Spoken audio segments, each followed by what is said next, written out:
Bonjour à toutes et tous, merci d'être si nombreux à vous connecter progressivement pour ce 4e webinaire de la saison 2021 des webinaires du GIWACAF, qui porte sur la préparation et la lutte contre les déversements d'hydrocarbures. En attendant que chacune se connecte, je vais vous donner quelques précisions techniques par rapport à la plateforme de webinaire que nous utilisons. Donc, vous avez sur votre écran à droite un chat dans lequel vous pouvez échanger et poser des questions.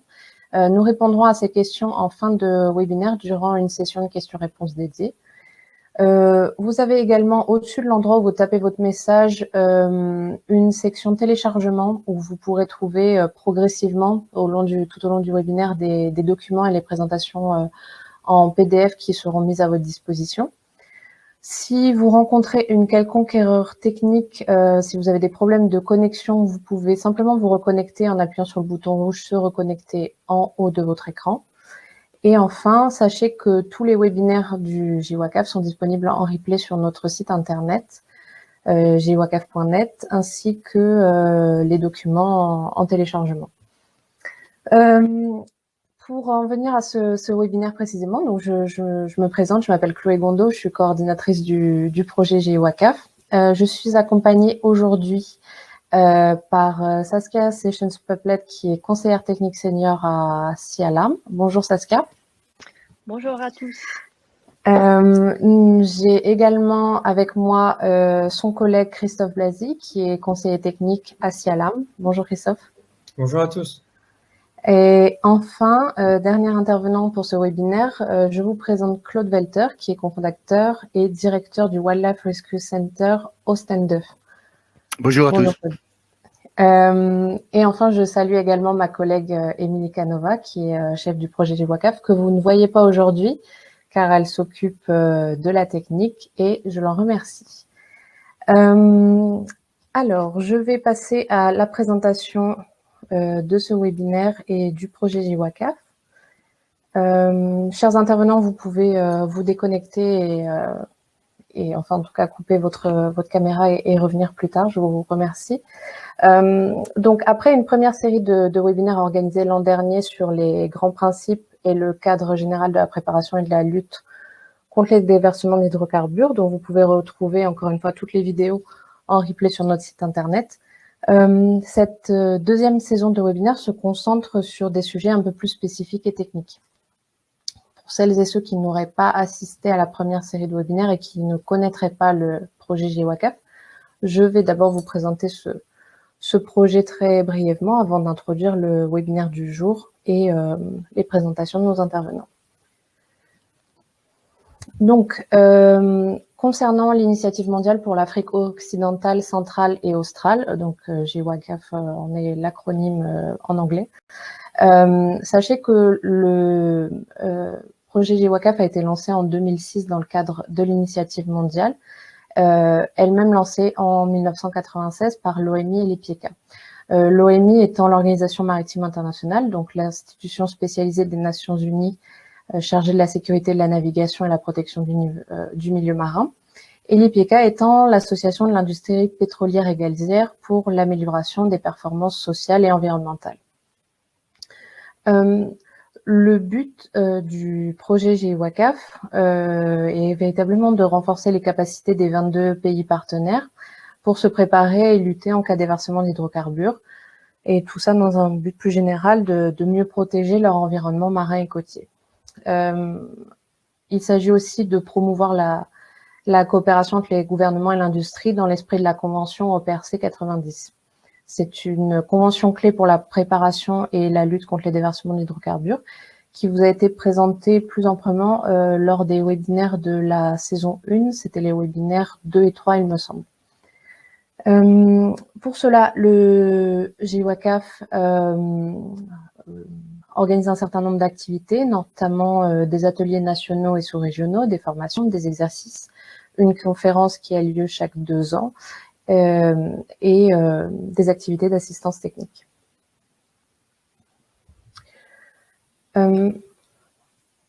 Voici donc un résumé du projet de son fonctionnement. Donc ce graphique se lit dans le sens des aiguilles d'une montre en partant du haut. Je vais partir de la boîte verte.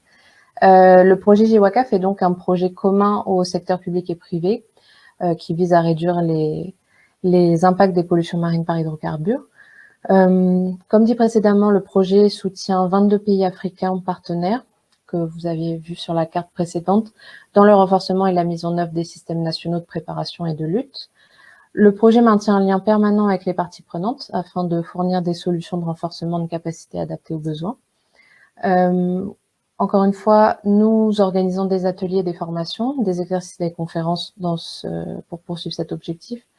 Le projet promeut une meilleure communication et coopération entre les gouvernements et le secteur privé et encourage la ratification et la mise en œuvre des conventions internationales pertinentes de l'ONI et d'autres organisations, dont la convention OPRC 90 en particulier.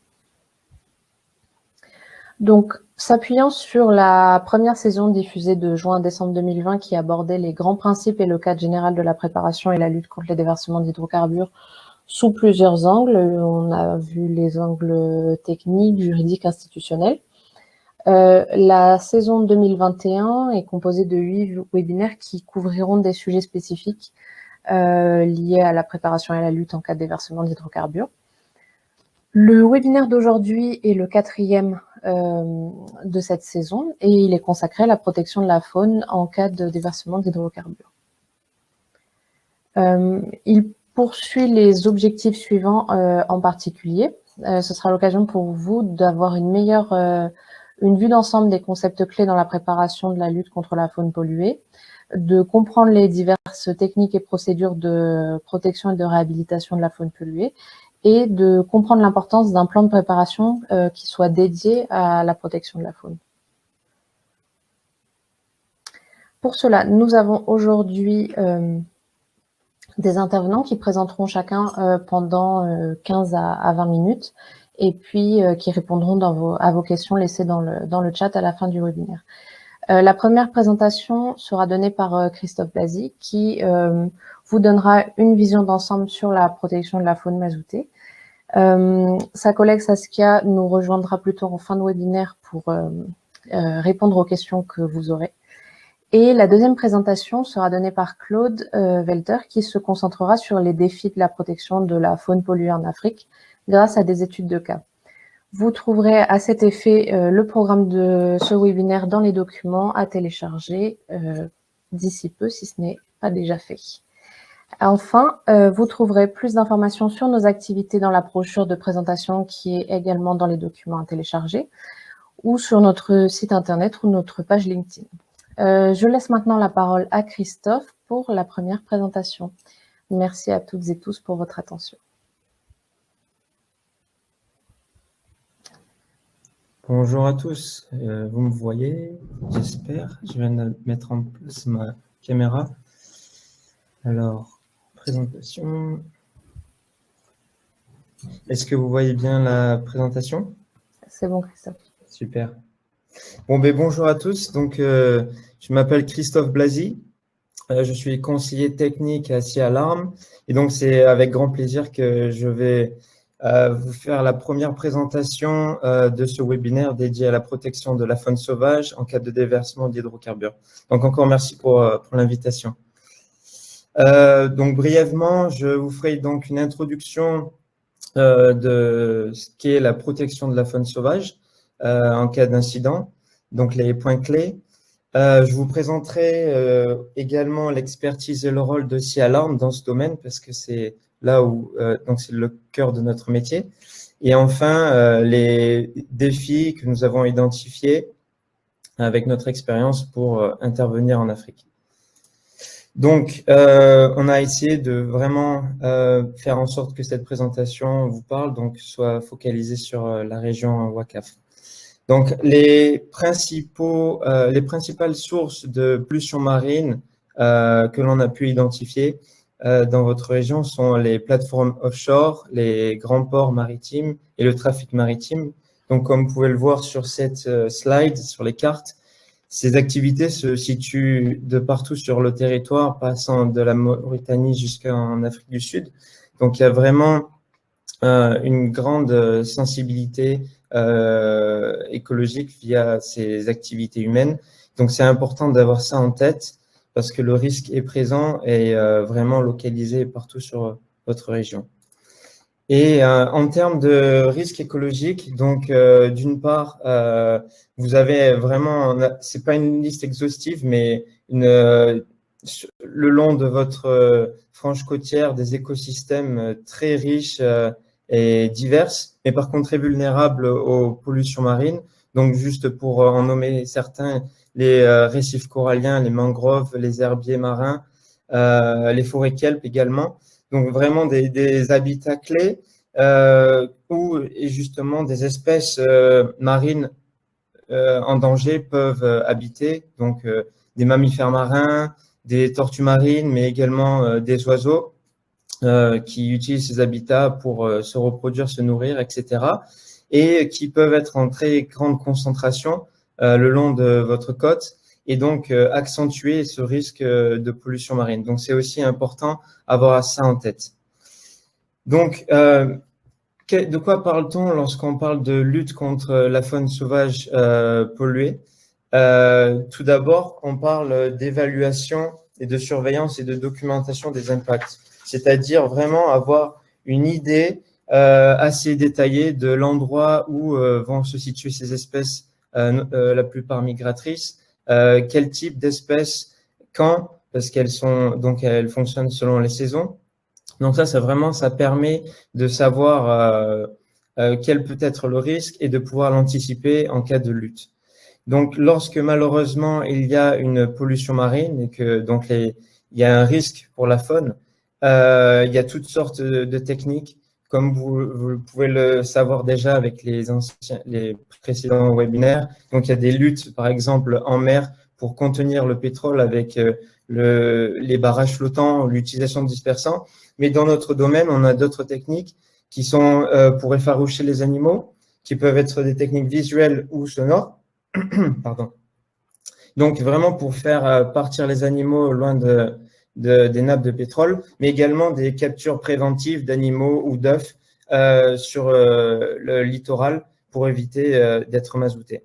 Malheureusement, lorsque ces espèces sont mazoutées, donc il va falloir trouver des façons d'atténuer les impacts. Il y a deux options, soit la réhabilitation, soit l'euthanasie. Donc, la réhabilitation passe par d'abord la capture des animaux dans les zones où elles ont été retrouvées, ramenées à terre où elles vont être prises en charge, stabilisées, donc ramenées dans des installations spécifiques, puis vont être lavées, donc enlever tout ce qui est pollution, et enfin être donc passées par un processus de réhabilitation qui va mener à, dans les meilleurs cas, un relâché dans leur milieu naturel. Mais cela n'est pas toujours le cas. Il arrive très fréquemment que les animaux soient dans un état très dégradé, malades, souillés à de forts niveaux et donc ne peuvent pas être réhabilités. Donc, dans ce cas-là, il faut les euthanasier. C'est aussi le cas lorsque la ressource en termes de matériel et d'intervenants pour réhabiliter les animaux est insuffisante par rapport au nombre d'animaux à réhabiliter. Et donc, il va falloir faire un tri et l'euthanasie est une option. C'est également une option dans certains États où, par défaut, l'euthanasie est l'option choisie. Dans tous les cas, il faut optimiser l'utilisation des ressources et maximiser l'efficacité de la lutte au maximum. Donc, en autres objectifs, c'est vraiment important d'informer et d'impliquer le public. Donc, la partie en charge de la lutte contre la pollution marine se doit de vraiment être transparente avec le public, donc vraiment informer sur les interventions, où et quand cela a lieu, parce que c'est très fréquent que le public se sente l'envie de vouloir aider pour la cause animale et donc n'étant pas préparés, n'étant pas formés, n'étant pas équipés, peuvent se mettre en danger. Donc c'est vraiment un problème sanitaire, mais aussi peuvent créer des problèmes lors des interventions. Donc c'est par contre, aussi la possibilité de faire intervenir des volontaires et donc d'accroître la ressource pour faire l'intervention et pour réhabiliter le plus grand nombre d'animaux. Dans tous les cas, ce que l'on dit, c'est que en termes de coûts, la lutte pour protéger la faune marine est toujours inférieure au coût total d'une pollution marine qui fait intervenir des navires et toutes sortes d'équipements très coûteux. Et donc, c'est vraiment important d'être prêt, d'investir dans la préparation plutôt que de souffrir en fait d'un manque de préparation et qui aura un impact important sur la réputation d'une autorité, d'une industrie pétrolière, par exemple. Et un point clé également, c'est de toujours s'assurer de la sécurité et de la santé des intervenants pour éviter des problèmes, parce qu'on a affaire à de la pollution marine. Donc, ce graphique, je vais très brièvement en parler, c'est pour vous montrer un peu la complexité géographique et logistique que peut être la lutte. Donc, en parallèle de la lutte en mer, où vous aurez par exemple des barrages pour contenir le pétrole et du pompage, ou à terre des barrages de protection dans les zones sensibles ou des shoreline clean-up. Il y a également dans notre domaine donc toutes sortes de moyens déployés pour faire de la reconnaissance aérienne en mer et à terre pour voir où sont les animaux impactés. Il va y avoir des intervenants à terre qui vont venir, donc comme je disais, capturer les animaux, les transférer dans des installations. Comme vous pouvez le voir, il y a différents types d'installations, des points de collecte, des centres de soins intermédiaires, jusqu'à un transfert vers les centres de réhabilitation équipés intégralement. Tout ça est chapeauté par le centre de commande où siège Wildlife Branch, donc qui s'occupe de tous ces aspects de faune sauvage. Et donc, ce qu'il faut retenir, c'est que c'est vraiment important d'être rapide. Lorsque on fait des interventions avec la faune sauvage, les heures comptent. Donc, on travaille vraiment à faire en sorte que la lutte soit la plus efficace possible et la plus rapide, parce que les heures vraiment peuvent jouer un grand rôle pour la réhabilitation des animaux. Également, un autre défi, c'est de considérer les 4 piliers de la lutte. Donc, c'est-à-dire la planification, les opérations, les finances et la logistique. Donc, ces 4 piliers, c'est des piliers qui sont également utilisés en lutte en mer et à terre et qui doivent être optimisés au maximum pour maximiser les chances de réhabiliter les animaux. Donc, maintenant que vous en savez plus sur ce qu'est la lutte, je vais vous parler un peu plus maintenant de Sea Alarm, qui est donc une ONG basée à Bruxelles, en Belgique. Et donc, on est spécialisé dans ce domaine-là. Et on travaille avec toutes sortes d'acteurs, les autorités, les industries pétrolières, mais également les ONG en Europe, mais aussi dans le monde entier. Donc, ce graphique, c'est seulement pour vous présenter donc les principales étapes de notre travail. Donc, en premier lieu, donc l'étape 1, l'étape 0, pardon, est le fait d'être préparé, de développer donc des boîtes à outils pour faire en sorte que on va être mobilisable le plus efficacement possible, pouvoir voyager de partout le monde. Lorsque nous recevons donc notre première notification, nous allons principalement donner des conseils donc à distance. Et si nous sommes menés à être mobilisés, nous allons envoyer une personne de notre équipe pour faire de l'identification, pour aider donc la partie impactée, pour identifier donc les ressources locales en termes de matériel et de personnes à mobiliser, mais potentiellement également donc une expertise externe qui va être nécessaire. Et ensuite, l'étape finale correspond vraiment au conseil, à l'étape de conseil et de gestion de la crise. Donc, on va avoir un rôle clé dans la mise en place d'un système de gestion de l'incident, IMS, rendre la lutte la plus efficace possible et vraiment créer une collaboration entre les différents acteurs, comme je disais, les autorités, les industries, les ONG, qui ont un rôle à jouer lors d'une lutte. Et donc voilà, on va vraiment se focaliser sur ces points-là. Je vais juste pas comment faire pour éclairer. Tac. Bon, c'est pas grave. Donc, en notre activité, donc SIA Alarm, lorsque nous ne sommes pas mobilisés, nous travaillons sans cesse sur la préparation. Donc, nous avons toutes sortes d'activités. Donc, nous avons par exemple les Country Wildlife Response Profiles, donc nos profils pays que vous pouvez avoir accès sur notre site internet. Nous participons à toutes sortes d'activités pour promouvoir, sensibiliser les parties prenantes par rapport à la faune sauvage. Donc, nous les engageons à travailler ensemble pour faire des projets, des activités. Nous développons toutes sortes de réseaux d'experts dont je vais parler par la suite. Également des bonnes pratiques, des formations et des exercices. Donc, SIA Alarm a vraiment un rôle clé en Europe. Nous travaillons avec les accords régionaux comme HELCOM, Bon Agreement et également la Convention de Barcelone. Nous avons un rôle d'observateur et nous les aidons à développer un cadre réglementaire pour mieux intégrer la protection de la faune sauvage dans leurs instruments, mais également dans leurs manuels qui vont servir à une meilleure prise en compte par leurs parties contraintes. Donc, je vais vraiment vous inviter à aller voir leur site internet pour bénéficier de leur expérience. Comme je vous le disais, donc SIA Alarm a initié différents réseaux d'acteurs, d'experts. Donc, en premier lieu, le GAWES, qui est un réseau de 10 organisations un peu partout dans le monde qui ont un focus sur l'industrie pétrolière. Donc, j'inviterai je ne vais pas m'appesantir plus que ça là-dessus parce que mon collègue Claude vous en parlera davantage. Mais voilà, c'est vraiment un groupe d'experts qui peut être mobilisé en cas d'incident.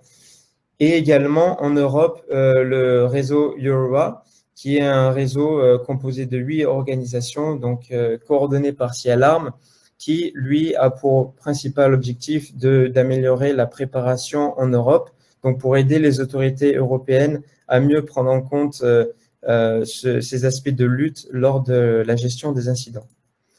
Donc voilà, juste un petit graphique pour vous montrer comment ces réseaux d'experts peuvent être mobilisés et intégrés dans un système d'urgence. En termes de bonnes pratiques, voici donc à gauche au niveau international et à droite au niveau régional les guides qui peuvent exister. À la fin de la conférence ou même dès à présent, vous pouvez avoir accès au niveau international à ces principes et standards pour gérer les pollutions marines impactant la faune marine. Et vous avez également en bas de page les sites internet pour vous y référer. Et voilà, juste brièvement également, toutes sortes de formations, exercices qui ont été développés et qui peuvent être délivrés par ces réseaux d'acteurs, non seulement pour les autorités, mais également les industriels et les ONG. Donc, je vous invite vraiment à chercher par vous-même pour avoir accès à ces formations qui sont vraiment de très bonne qualité. Donc, maintenant que vous en savez plus sur le rôle de SIA Alarm, je vais vous présenter brièvement donc, les points que nous avons identifiés, qui sont des défis pour nous, SIA Alarm, pour intervenir en Afrique.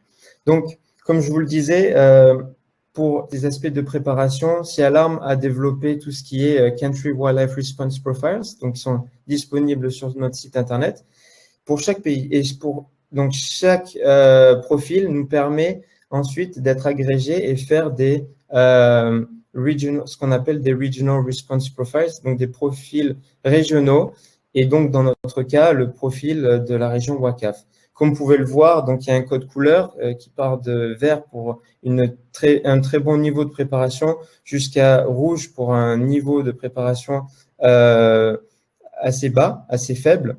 Donc, comme vous pouvez le voir sur la carte, les niveaux de préparation sont assez variés dans la région, où dans certains cas, donc les pays en rouge peuvent montrer juste sont à leur balbutiement en termes de préparation. Ce qu'il faut vraiment savoir, c'est que donc c'est une analyse propre à SIA Alarm, c'est quelque chose dont une initiative que nous avons faite et qui est basée sur toutes sortes d'informations disponibles, notamment les profils disponibles sur le site internet GI WACAF, mais également notre expérience.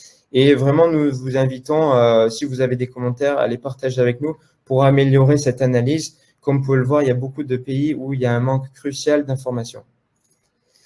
Et voici un exemple de projet de planification dans lequel nous avons participé. Donc, c'était pour l'industrie pétrolière et nous avons été en collaboration avec des experts. Et donc, nous avons travaillé au Congo, au Gabon et en Angola pour tout ce qui est écriture de plans de planification, mais également des recommandations. Donc, en Angola, également une formation de premier intervenant pour la lutte. Et donc, vraiment pour initier ces efforts pour mieux intégrer la lutte contre la faune sauvage polluée lors des incidents pour ces industries. Et donc, ce graphique, brièvement, pour vous montrer donc l'approche de planification que nous avons suivie avec d'abord une visite sur site suivie par le développement d'un plan qui a ensuite mené à une mise en œuvre de ce plan qui est quand même l'objectif de ce travail.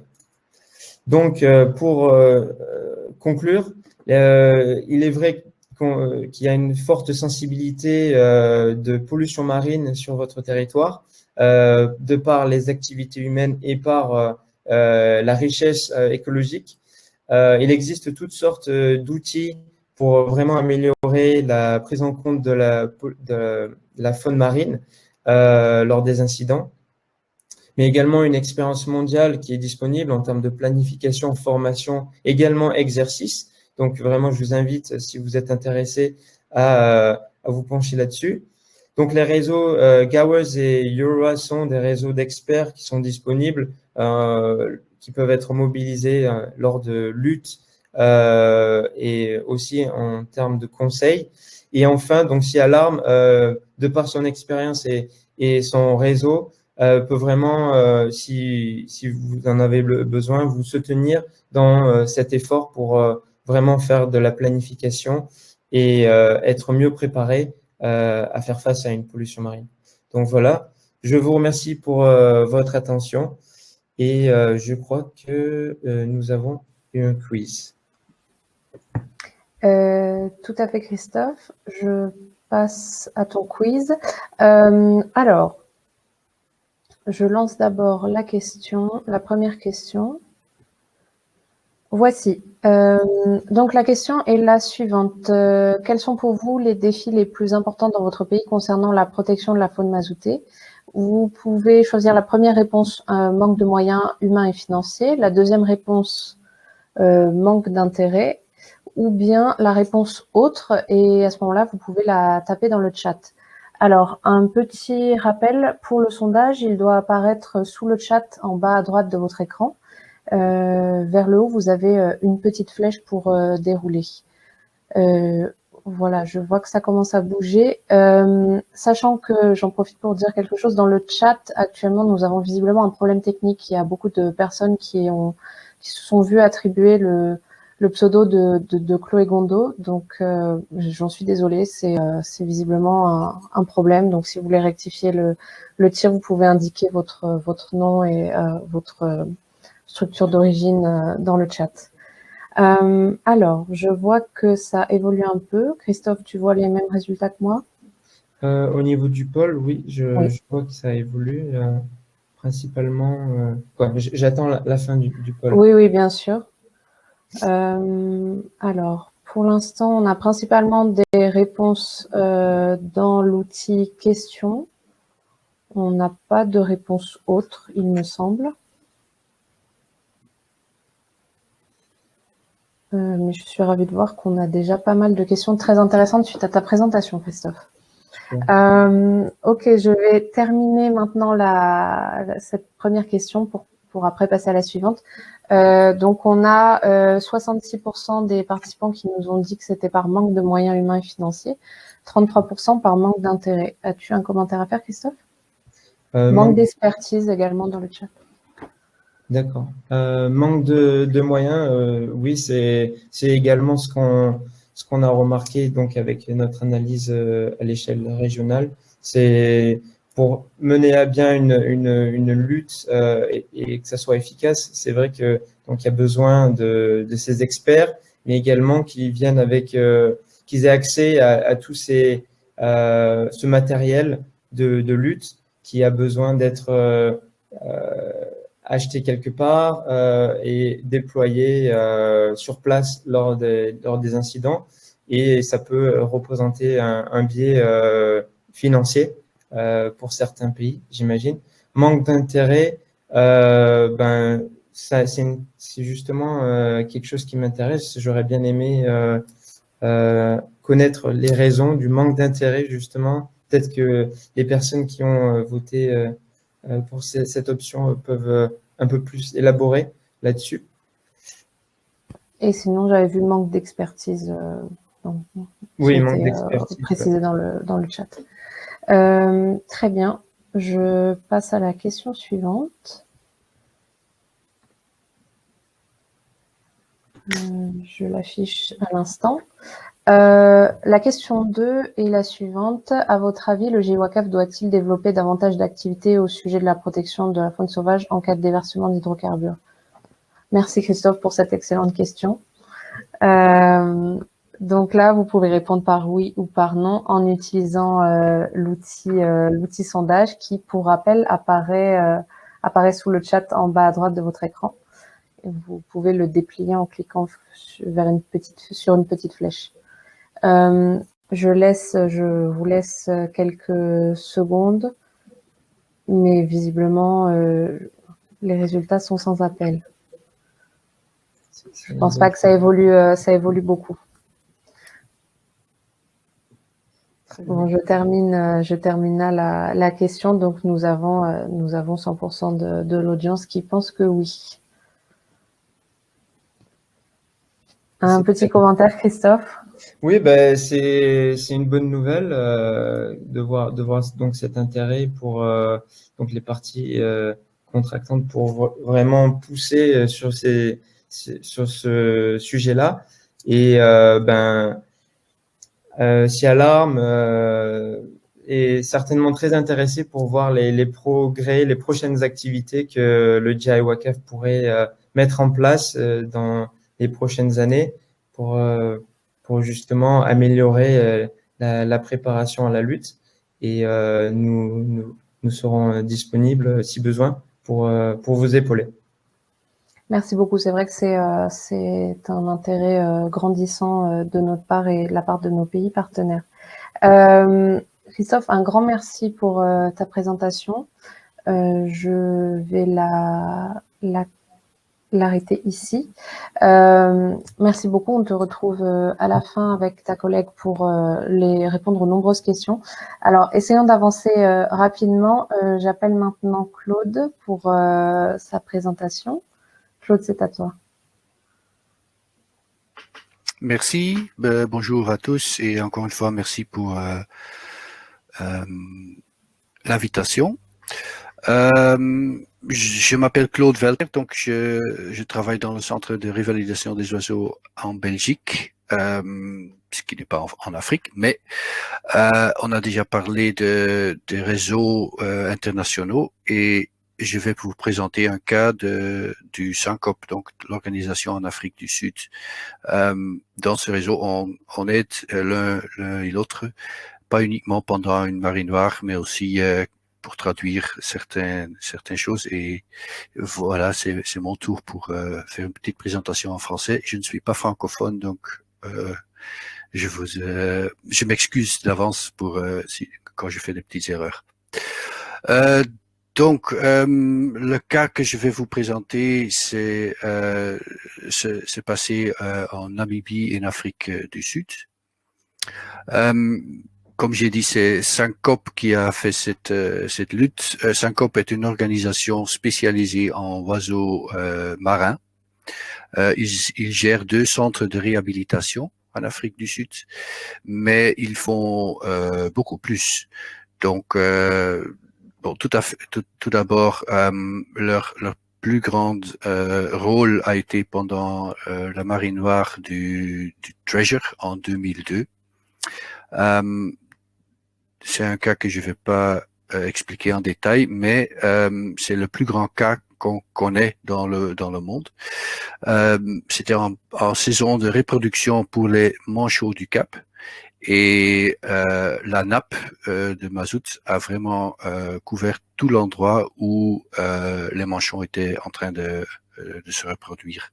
Donc, toute la population de l'Afrique du Sud, c'est-à-dire plus de 40 000 oiseaux, étaient en danger.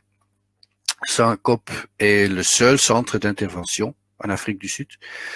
Donc, heureusement, ils avaient déjà beaucoup d'expérience et une bonne relation avec les partenaires de conservation, mais aussi avec les partenaires mondiaux. Et grâce à ça, ils ont réussi à réhabiliter et même relâcher plus de 90% des manchots qui étaient mazoutés. Donc un très grand succès. Mais Syncop fait beaucoup plus que ça. Donc ils ont vraiment travaillé sur l'intégration de la lutte contre la faune polluée dans le plan d'urgence nationale de l'Afrique du Sud. Et là-bas, ils ont travaillé sur trois chapitres, quoi. Donc, tout d'abord que la préparation s'améliore par la législation nationale, ce qui est très important. Maintenant, Syncop, et même à l'époque du Treasure, Syncop était reconnu dans ce plan comme organisation pour les oiseaux de mer. Donc, dès qu'il y a un problème dans une des îles qui est gérée par le gouvernement, il contacte très vite Syncop. Donc, comme Christophe a déjà expliqué, dans la lutte pour ces oiseaux, le temps est très, très, très... ouais, on doit agir très vite. Hein. Et donc, être reconnu par le gouvernement, ça veut dire que on a un lien direct, ce qui est super. Et le troisième point, c'est qu'ils participent dans les exercices avec le gouvernement et ils font partie des groupes de préparation. Et ça, comme vous avez vu sur un des slides de Christophe, l'Afrique du Sud est bien préparée sur tous les niveaux. Et c'est grâce à cet lien entre l'organisation et le gouvernement qui est écrit dans le plan national. Bon, Syncop a beaucoup d'expérience. Comme vous voyez ici, l'histoire aussi se répète parce que on voit que même les derniers 10 ans, ils ont eu des nombres presque chaque année, des nombres d'oiseaux. Mais heureusement, on voit de moins en moins des grandes marées noires avec des grands nombres, des milliers d'oiseaux. Mais on voit qu'il faut rester préparé. Bon, les oiseaux de mer ont beaucoup de menaces. Certainement en Afrique du Sud, le manque de nourriture à cause de la pêcherie sur la sardine est un des plus grands problèmes. Mais beaucoup de menaces sont liées aux hydrocarbures, où il y a les accidents, mais aussi l'exploration, le ravitaillement. Ce sont tous des moments où on peut avoir un dégazage de hydrocarbures qui vont toucher un certain nombre d'oiseaux. J'ai un cas du Syncop que je vais montrer ici, c'est un cas avec des manchots de cap au Namibie, un déversement d'hydrocarbures où la source n'était pas connue. Donc, on n'a jamais trouvé si c'était une dégazage par accident ou si c'était un bateau qui a eu des problèmes. Mais bon, plusieurs oiseaux étaient touchés. C'était sur la côte du Namibie et les manchots du Cap nichent principalement sur quatre îlots. Donc, et les îlots sont gérés par le ministère. Ça veut dire dès qu'il y a des oiseaux qui arrivent, qui sont pollués, il y a certains gens qui travaillent là-bas qui peuvent agir tout de suite. Ce qu'ils ont fait. Et ils ont collecté tout de suite 171 manchots qui étaient mazoutés sur une distance, donc entre les îles, il y a à peu près 150 km. Donc c'est à peu près un oiseau par kilomètre qui a été trouvé. Au début, les gens sont commencé à laver et essayer de réhabiliter ces oiseaux sur l'île, sur une des îles, mais le nombre était trop grand. Donc, 161 manchots ont été transférés vers Lüderitz, qui est la ville principale tout près de ces îlots. Heureusement, à Lüderitz, le ministère gère un tout petit centre de réhabilitation. Mais, comme vous voyez sur les deux photos à gauche, cet centre de révalidation consiste d'une volière, une piscine et une petite chambre de soins. Donc c'est pas grand. Et la capacité maximum est environ 30 manchots. Et à droite, vous voyez qu'est-ce qui se passe quand on met sur un endroit de 30 qui peut gérer 30 manchots, si on en met plus de 100. Donc ce n'est pas une situation idéale et certainement pas pour avoir de bons résultats.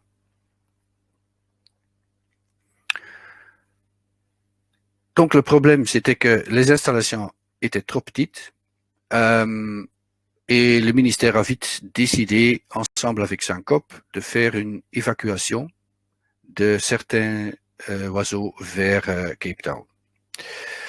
Ils ont sélecté les meilleurs, les oiseaux les plus forts, et donc 129 oiseaux sont commencé un voyage de 1300 km en route. Tout d'abord, ça, c'est pas idéal. Hein. Ça va peut-être marcher avec des manchots, mais il faut jamais essayer ça avec d'autres oiseaux marins. Ils sont trop faibles. Mais ici, ils n'avaient pas de choix. Ils ont pris ce risque et on verra ce qui s'est passé. Donc, 20 heures plus tard, tous les manchots étaient encore vivantes, heureusement, très fort déshydratés, ce qui est entièrement normal après 20 heures sans nourriture. 2 oiseaux sont morts quelques jours plus tard et ça c'était probablement lié au transport quand même. Puis Syncop a continué à faire la réhabilitation de ces oiseaux. Ça a pris à peu près au moins 41 jours pour avoir une idée combien de temps ça peut prendre. Et 113 ont été relâchés à Cape Town. Ces oiseaux devaient nager, parce qu'ils savent pas voler, nager de nouveau vers les îlots de Lüderitz, ou pouvaient rester devant la côte de l'Afrique du Sud. Et puis aussi 39 manchots ont été relâchés près de Lüderitz.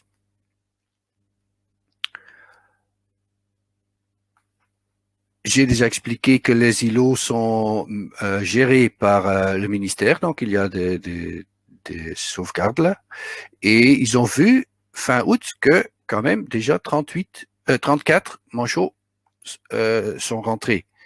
Avec des manchots, c'est très facile de les reconnaître individuellement parce que après réhabilitation, on met une bague sur une des ailes avec un numéro unique. Et parce que les manchots ne savent pas voler, les scientifiques peuvent approcher les oiseaux assez proches pour lire le code qui est marqué sur la bague. Et comme ça, on sait très bien où on peut reconnaître chaque oiseau individuellement.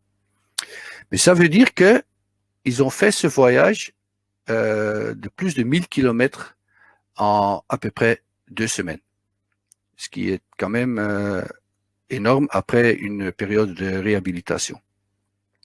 Et même 3 manchons sont vus se reproduire dans ce même mois de août. Donc ça fait toujours, ce sont des bonnes nouvelles. Donc, en général, c'était la première évacuation transfrontière de cette espèce, mais de nouveau, ça ne doit pas devenir la règle générale pour la réhabilitation des oiseaux mazotés. Ça donne beaucoup de problèmes en plus. Ici, c'était le plus long transport de l'espèce par route. C'était un expériment, il n'y avait pas d'autre choix. Ça a bien marché, mais quand même, il y a beaucoup de risques. Ici, ils ont pris uniquement les manchots les plus forts. Ils étaient bien préparés, même en route, ils sont arrêtés pour réhydrater les oiseaux. Bien sûr, il y avait beaucoup de ventilation. Et le dernier problème, grâce au gouvernement namibien et sud-africain, les documents pour transférer cette espèce qui est sur la liste CITES quand même, les documents étaient en ordre, donc il n'y avait pas de délai à la frontière. Donc en général, on peut dire que c'était des résultats très positifs dans ce cas, parce que les manchons sont rentrés, ils sont très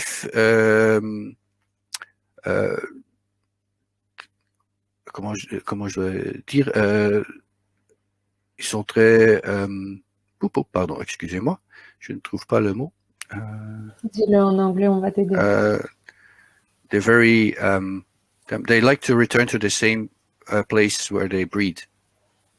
Oui, ils sont attachés à leur lieu de reproduction. Ouais. Donc, et ils sont rentrés, ce qui est très bien. Donc, ils ne sont pas perdus le chemin pour retrouver leurs îles de reproduction. Et les actions immédiates des gens du ministère et ensemble avec Syncop ont permis que cette opération de sauvetage était un succès. C'est un succès même jusqu'à aujourd'hui, parce que au début j'ai dit que les infrastructures étaient en 2009 très petites, et même encore aujourd'hui. Mais ici, en 2021, il y a maintenant une approche multipartite, c'est-à-dire tous ces partenaires que vous voyez sur la slide vont travailler ensemble pour se préparer mieux contre pour la lutte contre la faune polluée. Ça veut dire qu'il y a une très grande assistance de l'industrie pour créer cette fondation, et les 3 buts sont tout d'abord avoir un stockage du matériel, comme ça on peut agir beaucoup plus vite quand il y a des oiseaux mazotés qui arrivent. Tout ça va être intégré dans le plan d'urgence national, et Syncop va donner des formations en technique de base et de stabilisation.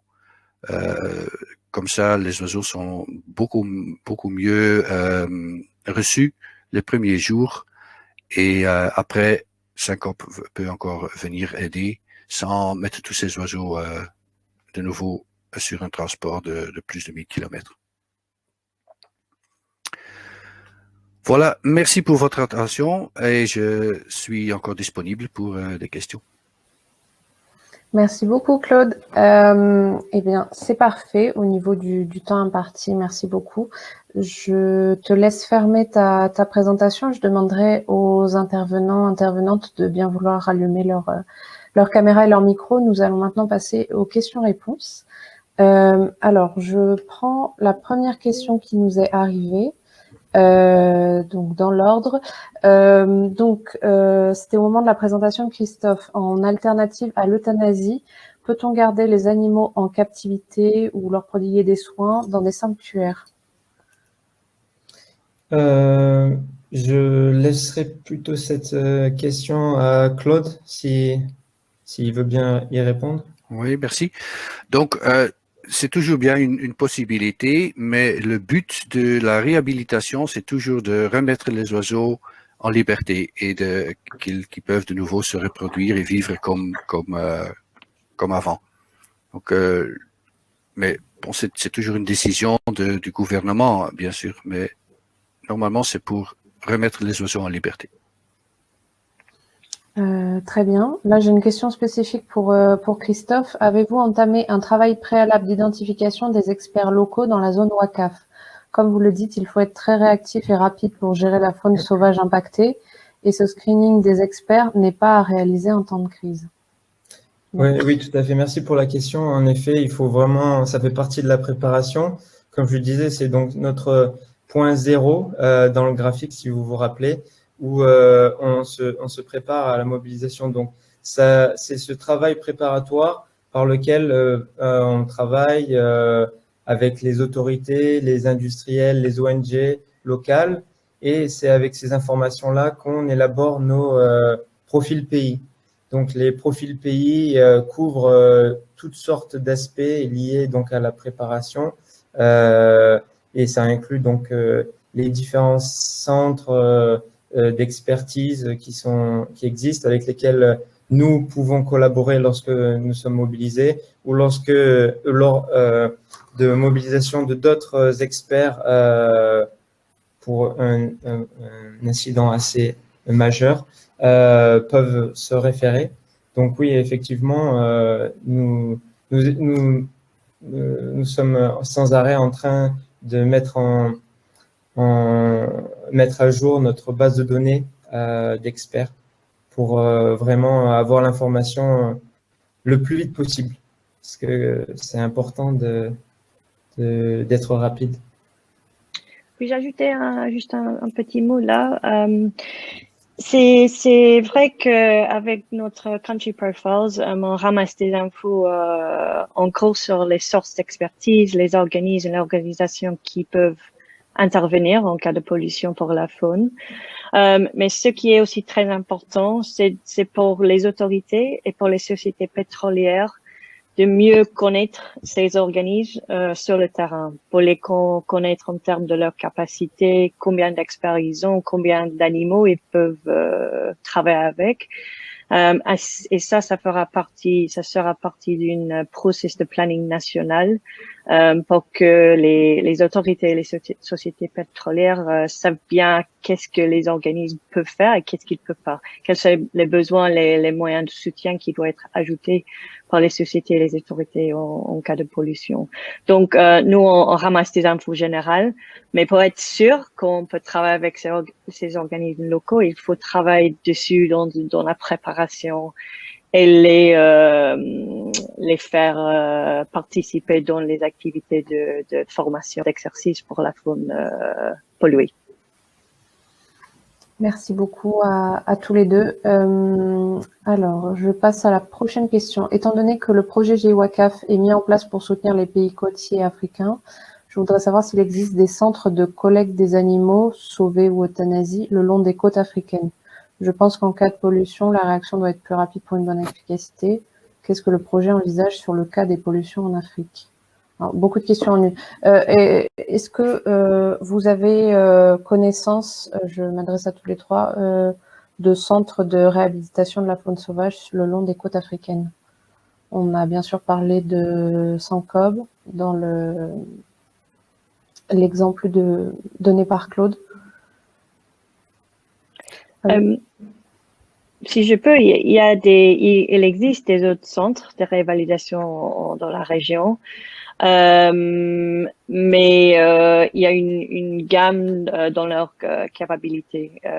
S'ils ont déjà vu la faune sauvage marine, mazoutée, s'ils ont déjà travaillé dessus, probablement il n'y a pas beaucoup qui l'a vécu avant. Donc il y a un point de départ. Il y a beaucoup de gens qui sont intéressés et qui ont l'intérêt à protéger la faune sauvage. Mais probablement il y a une manque de formation, d'expertise spéciale pour la faune mazoutée. Et on a une liste, les centres éventuels qui pourra intervenir, mais c'est pas toujours très bien connu qu'est-ce qu'il peut faire et qu'il peut pas, sans les voir, sans collaborer avec eux en long terme. Je sais pas si Christophe, Claude, vous avez quelque chose à ajouter. Comme Saskia a dit, il y a certainement des centres qui sont spécialisés en certaines espèces, par exemple des tortues marines, ou des mammifères ou certaines espèces d'oiseaux, mais heureusement ils ont très peu d'expérience avec des oiseaux mazoutés, mais ce sont les premiers partenaires qu'on va essayer de soutenir en cas d'une marée noire, parce qu'ils ont déjà une certaine expérience, mais travailler avec des oiseaux mazoutés, c'est une expertise c'est une niche, c'est très spécialisé. Et donc, sans formation, ça va pas être un grand succès. Merci de le rappeler. Concernant le projet GeoWaCAF en particulier, qu'est-ce que le projet envisage sur le cas des pollutions en Afrique? Comme je le mentionnais dans la présentation initiale du projet, le projet vise vraiment à renforcer les capacités de préparation et de lutte en cas de déversement d'hydrocarbures de 22 pays partenaires. Et pour ces pays partenaires et dans cet objectif, nous organisons des ateliers nationaux ou sous-régionaux et des formations pour certains sujets spécifiques comme par exemple la protection de la faune. Nous faisons bien sûr appel à des experts puisque comme nos intervenants l'ont rappelé maintes fois, c'est une expertise vraiment très particulière de s'occuper de la faune mazoutée. Et nous faisons ça en fonction des besoins identifiés par nos points focaux dans chaque pays. Donc nous répondons à des demandes bien spécifiques. Je passe à une autre question. Existe-t-il un lien avec le projet Iramar lancé par le Secrétariat général de la mer français? Je vais peut-être prendre cette question rapidement. Donc, le projet Iramar, oui, effectivement, c'est un projet qui a été soumis récemment. Et donc, SIALARM fait partie du consortium. Donc, nous allons travailler sur la question principalement de la gestion intégrée. Donc, ça va porter sur plusieurs volets, notamment le fait de trouver des mécanismes pour mieux faire interagir les différents composants d'une lutte. Donc la lutte, les autorités qui travaillent sur la lutte en mer, à terre, et également les acteurs qui vont être impliqués dans la lutte pour la protection de la faune sauvage. Donc ce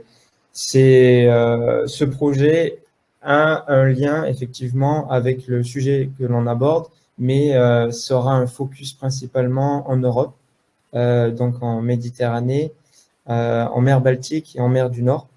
Et certainement que l'expérience qui aura été gagnée de ce projet européen pourra servir à d'autres régions comme la région WACAF, pardon. Je ne sais pas si Saskia veut compléter là-dessus. Non, très bien fait. Ensuite, une prochaine question. Savons-nous si, suite aux oiseaux lavés et relâchés, s'ils survivent et s'ils se reproduisent par la suite? Merci, bonne question, parce que autrement ça sert à rien, bien sûr. Sur les manchots, ils ont fait beaucoup d'études scientifiques. aussi parce que c'est une espèce relativement facile à suivre après, même ou avec des bagues ou même avec des petits radios.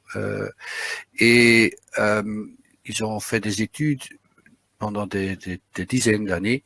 Et certainement sur cette espèce, la population est maintenant 20% plus grande grâce aux réhabilitations pendant le treasure. Donc autrement, il y aurait 20% moins d'oiseaux, moins de manchots en Afrique du Sud. En Europe, mais pas uniquement en Europe, partout dans le monde, les oiseaux réhabilités après les hydrocarbures sont toujours bagués avec une bague scientifique pour suivre s'ils survivent après. Et ça dépend un peu de l'espèce, mais les résultats sont très très positifs. Donc, je peux dire oui, ils se reproduisent comme avant. Parfait, très encourageant. Bon, je pense que vu le temps, ça va probablement être la dernière question, mais elle est revenue 2 fois. Par quel mécanisme, alors c'était une question spécifiquement pour Christophe, par quel mécanisme engagez-vous les autorités portuaires et maritimes africaines à s'impliquer davantage dans la préparation aux fins de réduire les incidents? Je pense qu'il s'agit principalement... Bon, restons dans le sujet de la protection de la faune et peut-être élargir au-delà des autorités africaines, si vous voulez. Enfin, c'était une question qui parlait directement d'impliquer les autorités portuaires. Je vais laisser cette question à Saskia, parce que c'est plutôt son expertise au sein de notre ONG. Ok, bonne question aussi. Nous reconnaissons que les autorités portuaires sont très importantes parce qu'il y a des risques, qui existent dans les ports, les havres, les zones industrielles. Et on a vu un incident aux Pays-Bas en 2018 dans l'havre de Rotterdam où il y avait presque 500 cygnes mazoutés. Donc comme dans notre processus de ramasser des infos pour les country profiles, on voit que les autorités portuaires maritimes sont les parties prenantes très importantes. C'est les parties polluantes éventuelles. Donc, on veut avoir leur info pour voir qui sont les points de contact importants. Et aussi, si on était demandé de débaucher un projet de planification nationale ou planification pour une société pétrolière dans votre région. Une partie importante de ce processus, c'est de faire réunir avec tous les différentes parties des différents ministres, les agences, pour les expliquer la domaine et voir un peu leurs expectations, je cherche pas de Attentes. Leurs attentes et pour élaborer la stratégie pour la faune sauvage mazoutée. Donc, si on était demandé de faire ça au niveau national pour une région, pour un pays, les autorités maritimes, portuaires seraient très bien impliquées dans ce processus. Parfait. Merci beaucoup. Je suis navrée. On ne va pas pouvoir prendre les dernières questions parce qu'on a déjà dépassé le temps imparti. Malgré le respect du temps de présentation de chacun. Donc, merci à vous toutes et tous, chers participants, pour vos nombreuses questions. Merci, bien sûr, à nos intervenants qui ont donné des présentations de grande qualité, qui vous ont visiblement beaucoup intéressé. C'est leur première participation au webinaire du GWACAF, donc vraiment je les remercie de nous avoir fait confiance.